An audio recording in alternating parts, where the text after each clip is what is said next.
इस बात को जानकर हैरानी होती है कि ईरान ने अमेरिका के F-35 फाइटर जेट को हवा में ही अटैक कर दिया, जिसका भौकाल ऐसा कि सभी को लगता था कि ऐसा फाइटर जेट बना ही नहीं जिसको किसी भी देश का रडार सिस्टम पकड़ ही नहीं सकता। और ये F-35 आखिर ऐसा करता कैसे था जिसको किसी भी देश का रडार सिस्टम पकड़ ही नहीं सकता था। दरअसल इस फाइटर जेट को लॉकहीड मार्टिन और इसकी साथी कंपनियों ने स्टिल्थ जियोमेट्री माने कि फ्लैट सरफेस और एजेस को इस तरीके से नो शार्प कॉर्नर जैसी पुरानी जेट में होता था, इस सावधानी पूर्वक अलाइंड के साथ डिजाइन किया और साथ ही इसके फ्लैट सरफेस पे रेडार एब्जॉर्बेंट मटेरियल से इसे कोटेड किया, जिसका काम होता था रेडार सिग्नल को एब्जॉर्ब करना और रेडार एनर्जी को हीट में कन्वर्ट भी करना होता था। F-35 इतना कैपेबल होने के बावजूद भी ईरान के रेडार सिस्टम ने इसे डिटेक्ट कैसे कर लिया?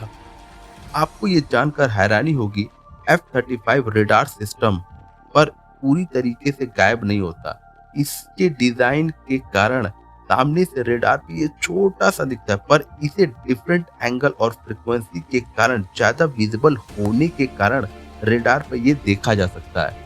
ईरान के रेडार सिस्टम ने लॉन्ग वेवलेंथ रेडार, जिसको लो फ्रीक्वेंसी रेडार भी कहते हैं, जैसे VHF वेरी हाई फ्रीक्वेंसी, इसका इस्तेमाल टीवी ब्रॉडकास्ट में और एयर ट्रैफिक कंट्रोल में होता है।